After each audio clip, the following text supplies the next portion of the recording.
One way of working with land managers is to provide comments and input in their processes.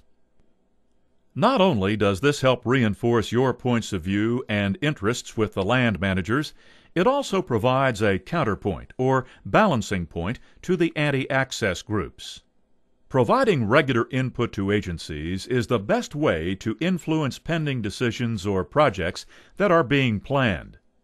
There are specific techniques to help make your input more effective. At the completion of this module, you'll have a template for preparing specific letters that present your information in a format that is most usable to the agency. Before you can make effective comments, you must understand the document and the process. In the next few minutes, we'll use the Forest Service's Travel Management Rule as an example for making effective comments. For additional information regarding the Forest Service's Travel Management Rule process, please see our instructional video, which covers the process in depth. For this discussion, we'll assume that you're already familiar with the process itself. To begin, you must know the following: the type of document being prepared, the current stage of the planning process, and how the input will be used. To be effective, these are requirements. It will do you no good to provide comments on the purpose and needs when the process is beyond that stage and is looking at specific routes. Comments must be specific, clear, and understandable. They should also be concise. A 16-page treatise on one topic will not score you many points. You should provide supportable data with references as well as opinions. This will add weight and credence to your arguments. You should request some action or change. Do not be afraid to comment on what is good about a document, as well as what should be changed. Remember, there are people who do not share your viewpoint. This shows that you're taking a positive approach and that you're informed about the issues. You must stay involved. Things are continually changing, and the anti-access groups are continually pushing for more restrictions. During the travel management process, there are two time periods during which you may comment. They are during the pre-NEPA phase and during the NEPA phase. The post-NEPA phases, or steps 5 and 6, do not allow comments. Again, it is very important to be specific in your comments. Now, how do you do this? You clearly identify the decision, document, or action being addressed. You address specific issues, statements, or inconsistencies in the document. You describe your specific goals. Don't assume that the land manager already knows them. You will not get something if they don't know you want it. Again, indicate what you support, as well as what you oppose. This also helps to keep the comment from being too negative. Avoid moral or emotional appeals. Don't threaten. Don't get personal. And don't make accusations. The decisions upon which you are commenting are a balance between opposing opinions. Make sure that your opinion is heard by being professional. It is important that the person reading your comments understands the message you wish to convey. To make your points understood, isolate separate points in separate paragraphs or with bullets.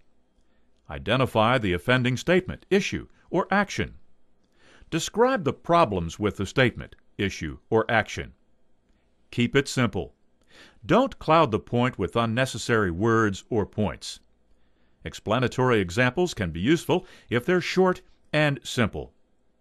Provide information as early in the process as possible. Provide or reference as much information as possible.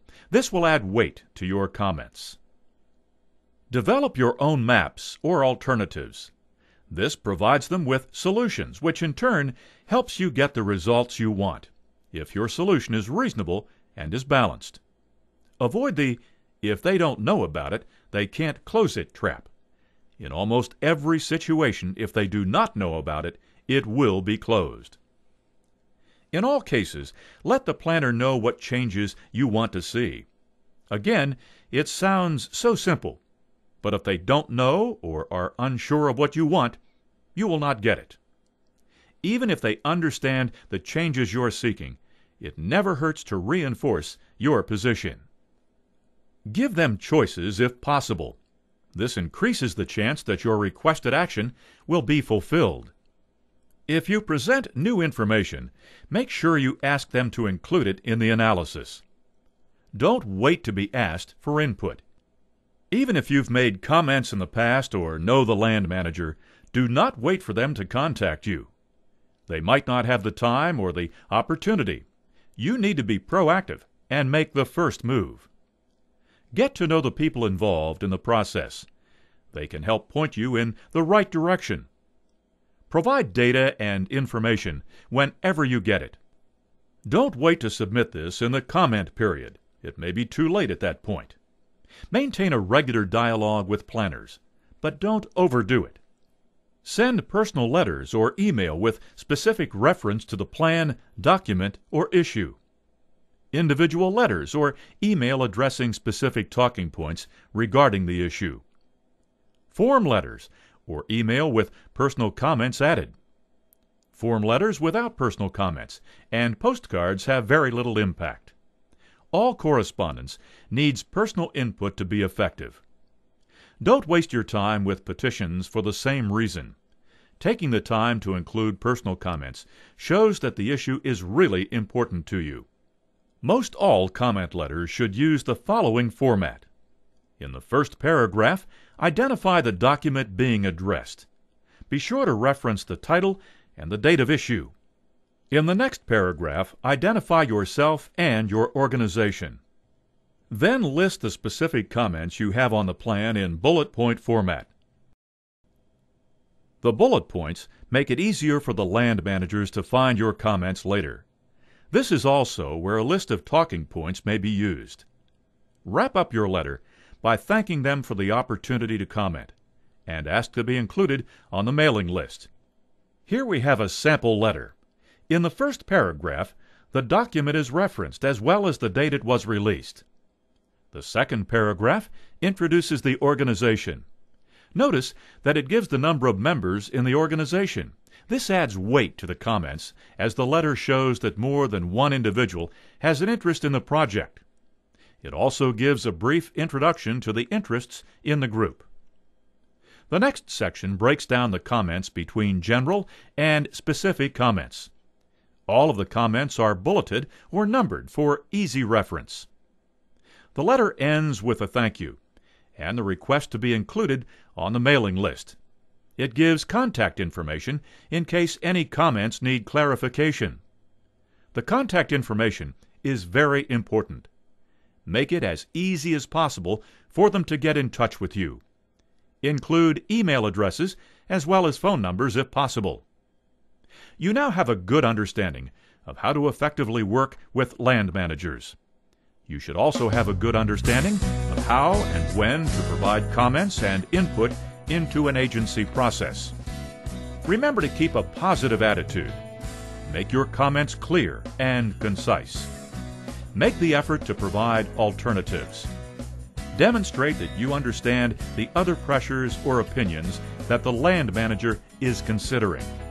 Remember the golden rule of treating others as you wish to be treated, because it's an important rule to keep in mind when working with land managers too. This relationship is like any other business or personal relationship. It's built on trust, cooperation, and communication. Remember, going the extra mile with your land manager could result in lots of extra miles for you and your organization to ride on. Get involved, do it right, and enjoy the ride.